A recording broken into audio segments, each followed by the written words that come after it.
Hello നമസ്കാരം, ഞാൻ Jayashree Govindan, retirement consultant.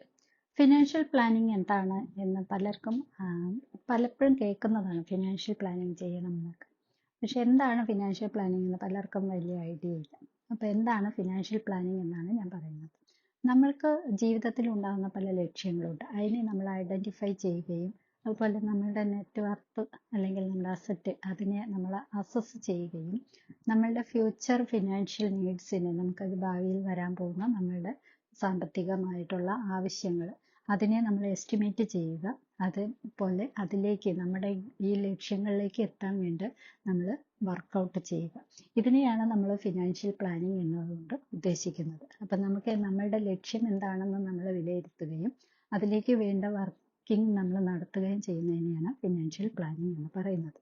ഇത് പലതരമുണ്ട്. അതായത് നമ്മളുടെ ലക്ഷ്യങ്ങൾ എന്ന് പറയുന്നത്, നമ്മുടെ ഗോൾസ് എന്ന് പറയുന്നത് 3 തരത്തിലാണ് ഉണ്ടാവുക. ഒന്ന് ഷോർട്ട് ടൈം ആയിരിക്കും, പിന്നെ മീഡിയം ടൈം ആയിരിക്കാം, ലോങ് ടൈം ആയിരിക്കാം.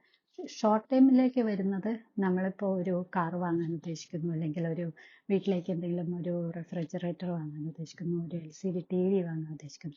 ഇതെല്ലാം ഷോർട്ട് ടൈം ആണ്.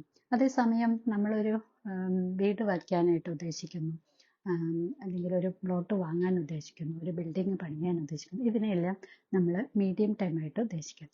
എന്നാൽ ലോങ് ടൈം എന്ന് പറയുന്നത് നമുക്ക് ഏറ്റവും അതിപ്രധാനമായ കാര്യങ്ങളായിരിക്കും. അതായത് നമ്മൾ ഉണ്ടെങ്കിലും ഇല്ലെങ്കിലും നിശ്ചയമായും നടന്നിരിക്കേണ്ട കാര്യങ്ങളാണ്. അതായത് നമ്മുടെ കുട്ടികളുടെ വിദ്യാഭ്യാസം, മാരേജ്, അതുപോലെ നമ്മുടെ റിട്ടയർമെന്റ് ലൈഫ്, ഇതെല്ലാം നമ്മൾ ലോങ് ടൈം ആയിട്ട് തന്നെ നമ്മൾ പ്ലാൻ ചെയ്യേണ്ടതുമാണ്. അപ്പോൾ അതുകൊണ്ട് തന്നെയാണ് പറയുന്നത്, ഈ ഇത്തരം ലോങ് ടൈം ഗോൾസിലേക്ക് വേണ്ടിയിട്ട് നമ്മൾ വളരെ നേരത്തെ തന്നെ പ്ലാൻ ചെയ്യണം എന്ന് പറയുന്നത്. അപ്പോൾ ഫിനാൻഷ്യൽ പ്ലാനിങ് എന്ന് പറയുന്നത് മെയിനായിട്ട് നമ്മൾ ഈ ലോങ് ടൈമിനെ ഉദ്ദേശിച്ചിട്ടാണ്. അങ്ങനെ ചെയ്യുമ്പോൾ നമ്മൾ വളരെ നേരത്തെ തന്നെ ഇയർലി പ്ലാനിങ് നടത്തുക. എന്നാൽ മാത്രമാണ് നമുക്ക് ആ ഒരു ഗോളിലേക്ക് കറക്റ്റായിട്ട് എത്താൻ സാധിക്കുക. അപ്പോൾ കൂടുതൽ വിവരങ്ങളുമായി അടുത്ത വീഡിയോയിൽ കാണും വരെ ടേക്ക് കെയർ, ബൈ.